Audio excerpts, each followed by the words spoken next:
بسم اللہ الرحمن الرحیم۔ آج ہم پاکستان کے نظام ریاست پر بات کرنے کی کوشش کریں گے اور اپنا پوائنٹ آف ویو آپ کے سامنے رکھنے کی کوشش کریں گے۔ دیکھیں، پاکستان میں پارلیمانی نظام حکومت قائم ہے۔ پاکستان میں صوبے موجود ہیں، صوبوں میں حلقہ بندیاں ہیں، آبادی کے لحاظ سے حلقہ بندیاں کی جاتی ہیں، اور ہم اپنے ایم این ایز یا ایم پی ایز منتخب کر کے صوبائی اسمبلیوں اور قومی اسمبلی میں بھیجتے ہیں، جہاں پر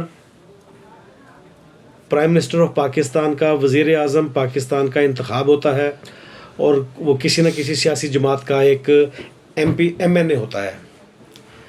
اور دوسری طرف سربراہ مملکت کے لیے پارلیمنٹ اور صوبائی اسمبلیاں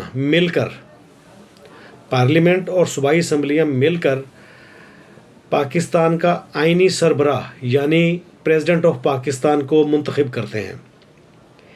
یہ پورا ایک سسٹم ہے جس کے ذریعے ریاست کا آئینی سربراہ منتخب کیا جاتا ہے۔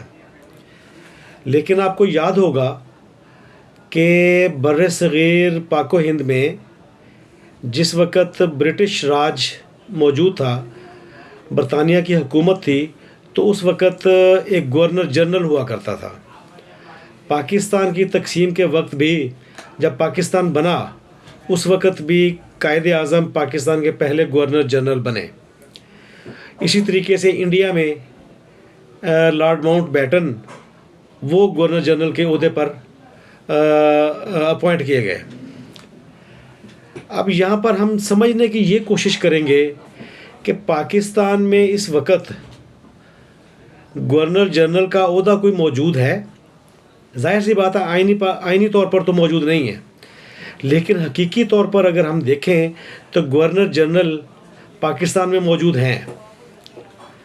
پاکستان کے موجودہ آرمی چیف، ان کے پاس سب سے پہلے وہ چیف آف آرمی سٹاف ہیں، سید عاصم منیر کی ہم بات کر رہے ہیں۔ پاکستان میں Syed Asim Munir chief of army staff ہیں، وہ چیف آف ڈیفنس فورسز بھی ہیں۔ اس سے پہلے وہ فیلڈ مارشل بھی بن چکے ہیں۔ ظاہر سی بات ہے، انہوں نے جنگ جیتی ہے تو وہ فیلڈ مارشل کے عہدے پر آ چکے ہیں۔ اس کے بعد ان کے پاس ایک نیا عہدہ چیف آف ڈیفنس فورسز کا بھی آ چکا ہے۔ لیکن اگر ہم دیکھیں تو ان عہدوں سے ہٹ کر ان کے پاس ایک آئینی طور پر تو خیر نہیں ہے، غیر آئینی طور پر وہ ریاست پاکستان کے سربراہ بھی بنے ہوئے ہیں، یعنی وہ گورنر جنرل پاکستان بھی ہیں۔ اگر آپ نوٹ کریں، پاکستان میں اتنی زیادہ سیاست میں مداخلت یا قومی صوبائی اسمبلیوں میں مداخلت اس سے پہلے شاید ہی کبھی ہوئی ہوگی جتنی اس وقت ہو رہی ہے۔ اس میں سیاستدانوں کی کوتاہیاں بھی ہیں، اس میں ہماری معاشرتی تقسیم بھی ہے، ہماری سماجی تقسیم بھی ہے، اس کی وجوہات میں اس میں سیاستدانوں کی نااہلی بھی ہے، اور اسی طریقے سے معاشی مسائل بھی موجود ہیں۔ اگر آپ دیکھیں گے تو اس وقت اسی پیٹرن پر چلتے ہوئے، جیسے ہم نے پہلے ذکر کیا کہ پاکستان میں سید عاصم منیر کی حیثیت اس وقت گورنر جنرل پاکستان کی ہے۔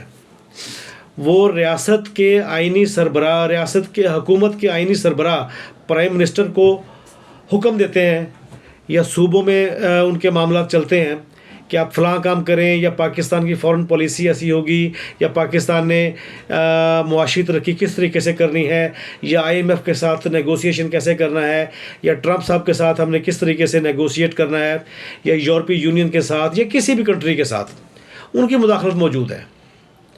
اور یہ مداخلت بلا وجہ نہیں ہے۔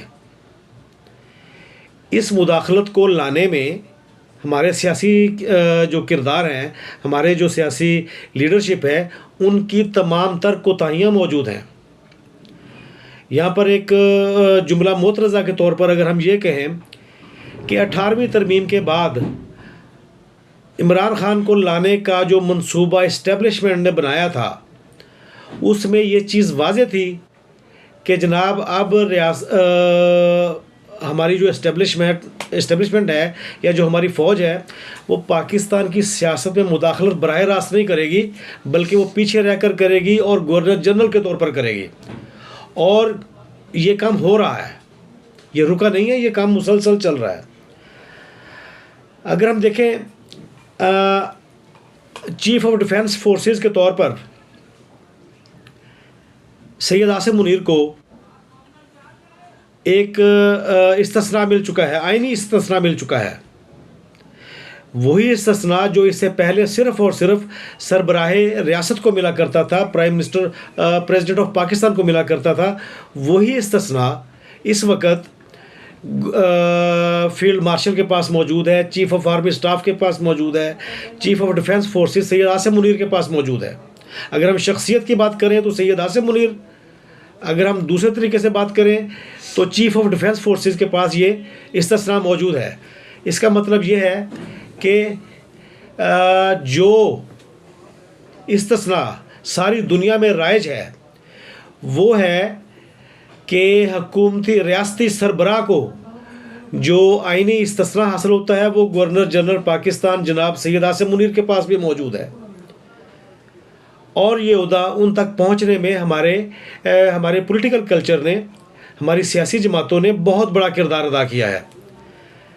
دیکھیں، اگر پاکستان میں سیاسی تقسیم نہ ہو، معاشرتی تقسیم نہ ہو، سماجی تقسیم نہ ہو، تو کسی فوجی سربراہ کو ضرورت نہیں ہے کہ وہ سیاسی جماعتوں میں مداخلت کرے، یا کسی ایجنسی کو ضرورت نہیں ہے کہ وہ سیاسی جماعتوں میں مداخلت کر سکے. کسی کی ہمت بھی نہیں ہونی چاہیے تھی، لیکن ایسا ہے. پاکستان کی جو اس وقت سب سے مقبول سیاسی جماعت ہے پاکستان تحریک انصاف، اس نے بھی اپنے دور میں یہی کام کیا ہوا ہے جو اس وقت شہباز شریف صاحب کر رہے ہیں یا جو زرداری صاحب کر رہے ہیں.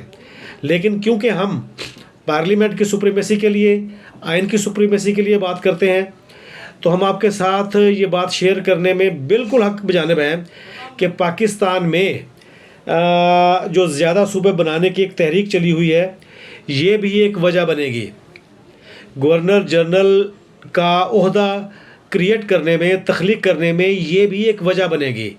سیاسی تقسیم اس سے پہلے موجود ہے، سیاسی جماعتوں کی تقسیم اس سے پہلے ایک وجہ کے طور پر موجود ہے، اور معاشی تقسیم بھی موجود ہے، معاشرتی تقسیم بھی موجود ہے.